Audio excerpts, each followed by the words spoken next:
After likely reconciling with Shane, Joyce faces new challenges to release Minx in the fifth and sixth episodes of HBO Max's comedy series Minx.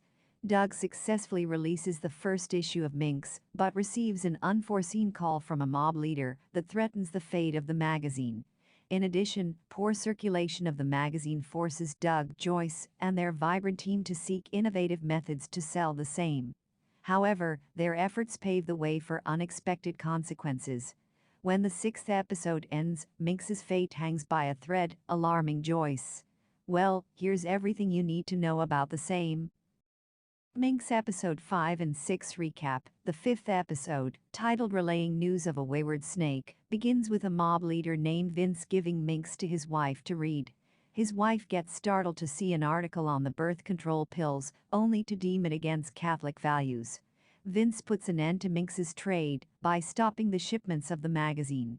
Doug instructs his employees to tear out the article from the 500,000 copies of Minx, while Joyce makes the mob's workers aware of federal laws concerning workplace security.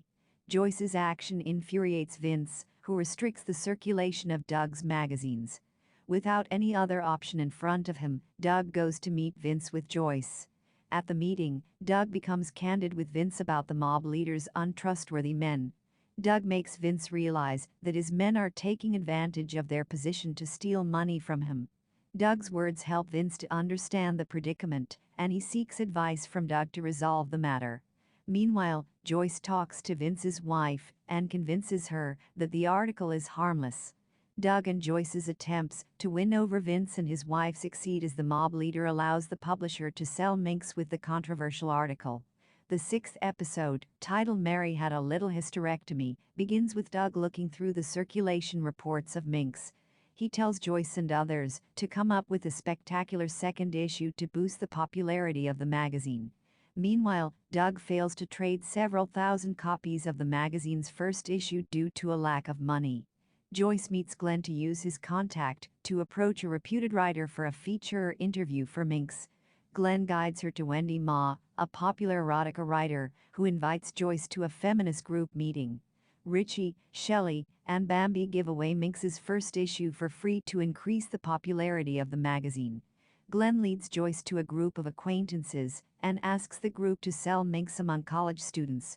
After instructing them, Joyce attends Wendy's meeting, but fails to accept the unrealistic expectations of the feminists of the group. Shelley and Bambi get arrested for selling the erotic magazines within the premises of Shelley's son's school. After a while, they get released. Doug and Tina think about a way to sell Minx. Why do students protest against Minx? Glenn's plan to increase the popularity of Minx among college students backfire when a Bible study group comes across the magazine copies. They kickstart a protest against the magazine for publishing articles that are against the values of Catholicism and Christianity in general. Joyce's article on the need for birth control pills seemingly infuriates the study group, who might be believing that creation and termination of life can only happen through God's intervention. The protest also incites the university authorities to take a stand against Minx on the institution premises, leading Civil Liberty Association to intervene in the affair. By the time Minx becomes a flammable affair among the students, a group of feminists increase the intensity of the protest. They consider Joyce and the others behind Minx's imposters who are trying to hijack the feminist movement from them. The feminist group raises slogans against the magazine, believing that Minx is a way for its publishers to make money by associating itself with the cause of feminism. They create a heap of Minx's copies as a protest for limiting feminism to porn for women. The protesters fail to see how Minx offers an easily understandable dimension of feminism to the general public, which goes against the feminist yet unrealistic notions of the protesters that are limited to four walls and their little groups. They also fail to perceive how erotica can set a stage for communicating feminist thoughts, leading them to protest against the magazine. Does Doug set the heap of Minx's copies afire? Why? Yes, Doug sets the heap of Minx's copies afire.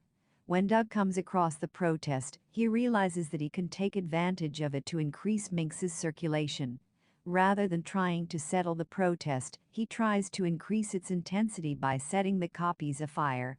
As a businessman, Doug knows that any publicity is good publicity. He approaches the protest as a free-of-cost way to market the existence of Minx, and he uses the fire to motivate the students to enlarge the scope of the protest. Doug wants the streets to know that Minx exists, and the protesters materialize his wish unintentionally. As a successful publisher, Doug is aware that his readers aren't going to discard his magazine just because a group of students protested against it. He is also wise enough to understand that the protest will create a sense of curiosity among the public to try out the magazine, which will increase his business and the popularity of the magazine.